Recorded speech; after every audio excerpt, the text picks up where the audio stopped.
bloquer ce gouvernement, les milliards pour les patrons, les pillages de l'Institut. Nous sommes place d'Enfer Rochereau, nous sommes là pour manifester contre Hollande et Valls. Pour dire que le pacte de responsabilité, on n'en veut pas. Le pacte de responsabilité, c'est tout simplement, si vous voulez, la volonté d'associer le mouvement ouvrier au capital. Le pacte de responsabilité, ça inclut les milliards pour les patrons, mais ce n'est pas seulement ça. C'est aussi un retour vers le régime de Vichy, si on peut dire. Parce que Vichy, ça fait nazi, ouais, tout ça. Non, c'est pas ce côté-là, c'est pas cet aspect-là. C'est le corporatisme. Ah bah sur Vichy, il y avait le corporatisme. Et au fond, le fond, c'est les mots d'ordre. Les mots d'ordre, c'est le reflet de ce qu'on veut. Hollande, ça suffit. Qu'est-ce que ça veut dire, hein? Quand on veut rien faire, on dit ça. Hollande, ça suffit. On dirait un petit enfant qui pique une crise nerveuse auprès de ses parents. C'est simplement pour faire paraître comme quoi on se bat, mais contre quoi on ne sait pas. J'ai fait campagne pour Hollande. Mais ce n'était pas pour faire la politique qu'il conduit actuellement. Par conséquent, on ne peut pas continuer dans cette voie. C'est pourquoi aujourd'hui, il faut dire non, protester et dire l'austérité, ça suffit. Et il faut en changer rapidement de politique. Je suis membre du Parti communiste depuis 1954. Mélenchon, je ne sais pas où il était. Bon, il prend sa place dans la bataille, très bien. Moi, je n'y vois pas d'inconvénient.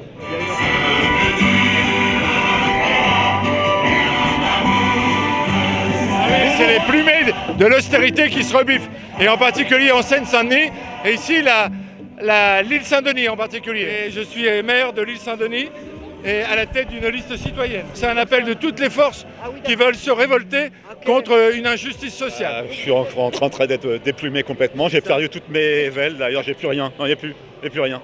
Austérité, le peuple demande l'égalité, dette, chômage, austérité, le peuple demande l'égalité. Alors là, c'est une partie de l'opposition. Là, c'est ce qu'il y a de mieux du mouvement ouvrier français. Donc, c'est une partie du mouvement syndical, c'est le Front de gauche, c'est le Nouvelle Donne, quelques acteurs autour de ce pôle de stabilité, mais qui vient quand même du vieux mouvement ouvrier. L'autre résistance qui est tout aussi importante, c'est ce qui se joue à Sivens, à Notre-Dame-des-Landes, sur les questions environnementales. Un des enjeux, c'est de faire que les deux se combinent. Ça ne va pas de soi, parce que les traditions ne sont pas les mêmes, les entrées dans la critique de la politique gouvernementale ne sont pas les mêmes, mais à notre avis, là je parle en tant qu'ensemble, qui est une des composantes du Front de gauche, c'est ça l'enjeu des mois qui viennent. C'est pile poil la période, ou pile plume la période où il faudrait se serrer les coudes, et c'est bien dommage qu'on ne réussisse pas à se rassembler. Regarde aujourd'hui où c'est uni normalement, où c'est tous ensemble, etc.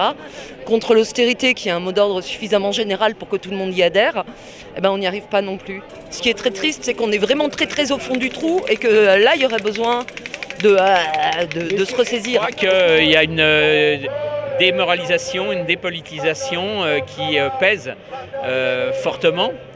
Et c'est vrai qu'aujourd'hui, les gens ont l'impression que c'est la droite dure, que ce soit le FN, la Manif pour tous, ou des gens comme Zemmour, tout ça, qui ont la pêche, qui ont la dynamique avec eux. Et la gauche, elle est tétanisée par le fait qu'à la fois ce gouvernement se réclame quand même de la gauche, est certainement le plus nul qu'on ait vu depuis des décennies, et qu'en même temps, il n'y a pas une véritable alternative qui se lève à gauche du fait des divisions, etc. L'extrême gauche n'a pas su faire ce qu'a fait l'extrême droite depuis des décennies, c'est-à-dire penser finalement une lecture de la société, un grand récit, comme par exemple quand tu lis le bouquin de Zemmour, qui est tout à fait pourri, mais il te raconte l'histoire de ces 40 dernières années de façon lisible. Il y a en gros un déclin de la France, etc. C'est mai 68 qui est responsable des pleins, c'est les Arabes, c'est les musulmans, c'est les homos, c'est les femmes. Tu vois, il donne des réponses. Nous, notre discours, il est soit très économiste, très desséché, soit il a des réponses vieillottes qui viennent sortir de l'imprimerie. Voilà.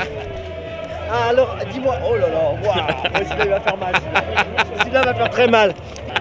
C'est bon, ça c'est du bon ça. Voilà, ça c'est un vrai scoop pour Télébocal. Tu l'as en sortant de l'imprimerie, tu es le premier à le voir comme télé. Et donc c'est la réponse au suicide français de Zemmour. Et donc là-dedans, on explique en quoi cette idéologie de Zemmour est réactionnaire, d'extrême droite, mais en même temps qu'elle montre les faiblesses de la gauche, c'est-à-dire que le fait que nous, on n'a pas réussi à faire un récit pareil des 40 dernières années de ce qui s'est passé en France. Et de ce point de vue-là, faut pas s'inspirer de Zemmour, mais faut nous arriver à déclarer aussi la guerre idéologique que lui a déclarée à toute la gauche, quoi. Quand on est arrivé à l'heure à d'enfer, il y avait quand même globalement pas grand monde. Moi, je m'attendais sérieusement à plus de monde, quoi. J'avais tendance à dire qu'on avait un problème, Europe Écologie c'était Cohn-Bendit, et qu'au front de gauche ils ont Mélenchon. Et que effectivement les grandes gueules ça peut avoir un intérêt à un moment donné, mais parfois ça peut aussi beaucoup peser. Tout le monde se cherche un peu, y compris au PS, il y a Nouvelle Donne qui démarre, etc. Ça bouge, est-ce que ça se rejoindra? Moi je l'espère. Est-ce qu'on arrivera à faire quelque chose? J'espère. Maintenant, pas la solution. Si on n'arrive pas à mobiliser, c'est qu'il y a des raisons, et les raisons, c'est essentiellement parce qu'on n'a à la fois pas le programme, pas les modalités, ni les capacités d'action. Et que bon, la 6ème République de Mélenchon, c'est vachement bien, mais ça parle pas beaucoup. Ouais. L'extrême gauche, ou ce que vous appelez l'extrême gauche, dont peut-être nous faisons partie, n'a pas beaucoup d'écho dans les médias, alors qu'on déroule un beau tapis rouge à l'extrême droite. Donc si on avait plus d'écho dans les médias, on pourrait se faire entendre, et on pourrait nous entendre et faire comprendre ce qu'on attend nous. Il y a vraiment beaucoup d'espace médiatique qui donne une grande place à l'extrême droite. Il y a des thèmes qui sont plus porteurs en France actuellement et qui seront accaparés par le Front National. On n'est jamais assez nombreux. Et le climat est morose. Et nous, on ne nous donne pas la parole, on nous censure complètement. Mais on paye le fruit que, d'une part, la gauche a mené une politique de droite, et que ceux qui se disent encore à gauche, on ne peut pas dire qu'ils mobilisent beaucoup dans les luttes. La posture de la 6ème République, ça parle aux gens? Non, pas du tout. Ça parle à Mélenchon, mais c'est tout. Je pense qu'à la fois, c'est important de dire qu'il faut une 6ème République, mais si tu dis ce qu'on veut, c'est simplement changer les règles de la démocratie, tu dis rien, parce que ça répond pas. En fait, ce que les gens ont besoin de savoir, c'est quelle société tu veux, pourquoi tu es capable de te battre, y compris d'aller jusqu'à donner ta vie. Si vous lisiez l'Humanité, vous sauriez ce que c'est que la 6ème République.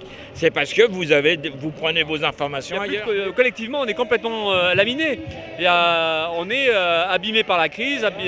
Il y a le côté pauvreté, précarité, tout ça, mais il y a aussi psychologiquement, quoi. Voilà. Alors les manifs comme aujourd'hui, bon, elles vont pas changer la donne, mais bon, ça permet de se rassurer un petit peu. Il y a encore quelque chose qui est là. La souveraineté démocratique. Là, en ayant des citoyens éduqués et qui ont l'habitude de réfléchir et de débattre en public, c'est-à-dire la liberté d'expression et de l'exercer, de débattre en public, à ce moment-là, c'est le préalable nécessaire de toutes les libertés.